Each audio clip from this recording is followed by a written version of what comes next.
Hello and नमस्कार।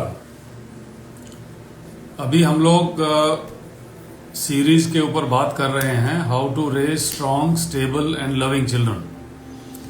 तो इसमें अभी तक जो है मैंने अलग अलग एज ग्रुप में बच्चों के डेवलपमेंट के ऊपर आप लोगों से बातचीत किया था।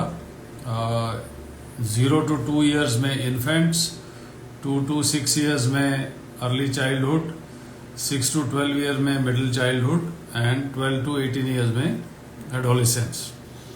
उसके बाद हमने बात किया था क्रिएटिंग अ स्टेबल एनवायरनमेंट, और आज मैं बात करूंगा how to build strong relationships. Now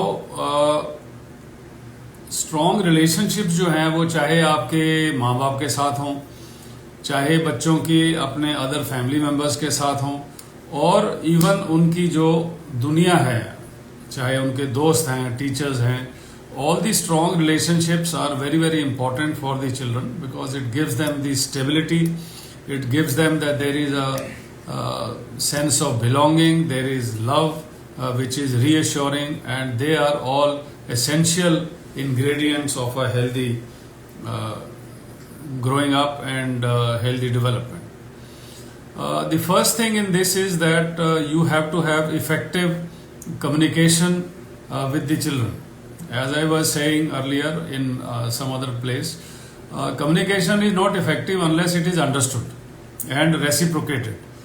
So it means spending a lot of time together, and it is not just spending time together, but also it is, creating a space where they feel heard and they feel that yes, they are understood and they are encouraged to explore the world. So one of the best thing is to ask open-ended question.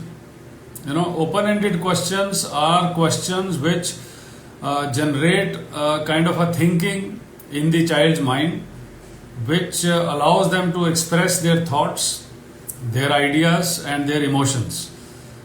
It is opposite to a close-ended question which will end up as in a yes or no answer. Did you go to school? Yes. Did you eat your lunch? Yes. Did you have a soft drink in the school canteen? No. So these are all close-ended questions. But if you ask them, how was your school? What all did you do in the games period? How was the English madam? What did she teach you in the English? How did you feel in the morning assembly when I dropped you? Thereafter, how did you feel? So these are the questions which allow them to express their thoughts and feelings, and these are important for understanding the child psyche, understand the child's present state of mind and what is going on and what he or she is getting affected with. The second is that you have to get down to their level, especially with the very young children. You see, adult is quite a tall person. For a child it may appear to be is a giant, and if a giant is talking to a small child, he may feel intimidated. So it is better to get down to their level and talk to them.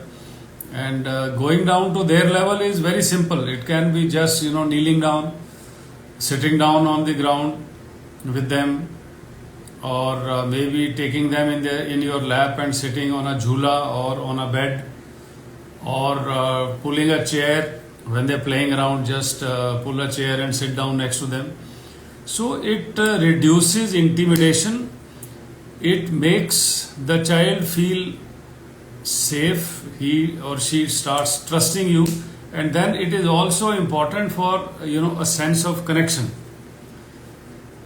So be very careful about this very small psychological effect that the child can have, and if you do it correctly, it will be a very positive effect, and the child will open up, child will be with you, and then you can influence the child in the manner and take the child in a direction that you want.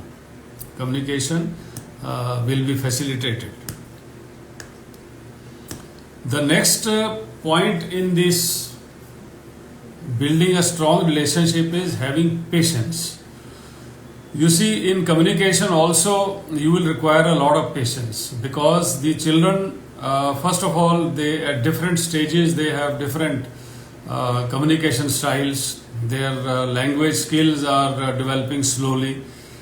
They may take time in understanding the full idea to express coherently in one go in 2, 3, 4 sentences which are logical. So you will have to give them time. Do not feel frustrated. Just slow down your thought process and listen to them. Give them the signs that yes, you are there, you are patient, and you give them the time to express themselves and at their own pace. While you are at it, you may nod, give them encouragement, smile, and the patience will also allow the child to feel safe and supported in expressing themselves. If you are, always short of time, you are always impatient, you always telling them to child, hurry up, tell me fast, what do you want to say? I don't have time.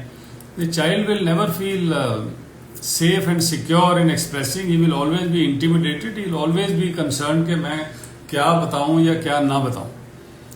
So ultimately he will close down.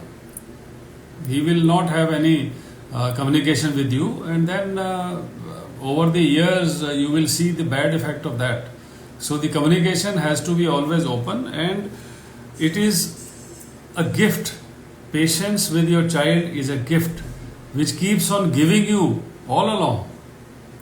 All the way to your grave you will be given a gift by this simple act of patience if you exercise with your child.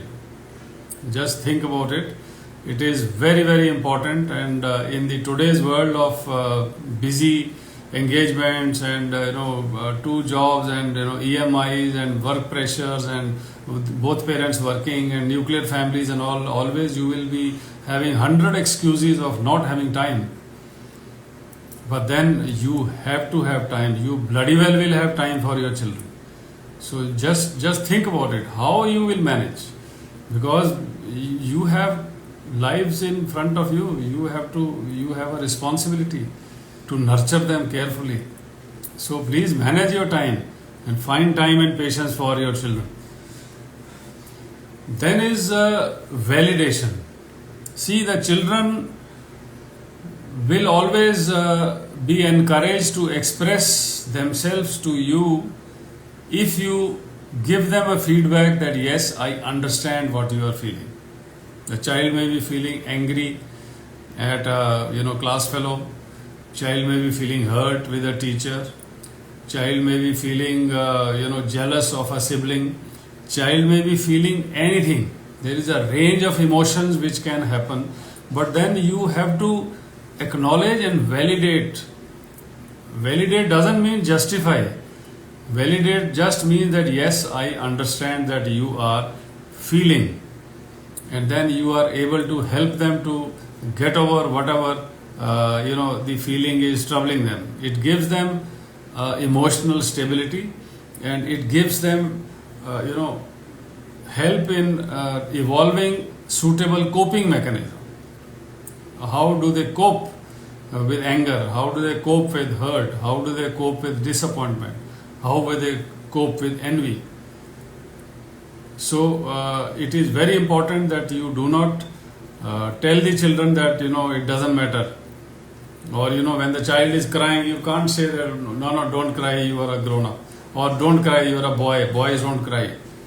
So it is wrong. You have to tell them, okay, I understand what happened. Let them run through their emotions, and then talk to them and understand and make them understand, and they will eventually get over it. These are not continuous bouts, but the point is that you cannot invalidate them by indicating to them that whatsoever they are feeling is not correct. for them to feel.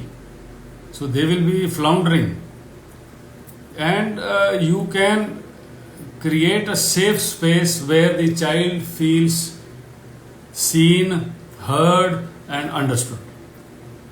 So this is going to be one of the important pillar for laying a solid relationship with your child. And just go over these 4 things: open-ended question, getting down to their levels, having patience, and validating their feelings and emotions. So this is all for today. We will then next on go to the art of active listening and clear communication next week. And see you till then. Take care, happy parenting, and Jai Hind.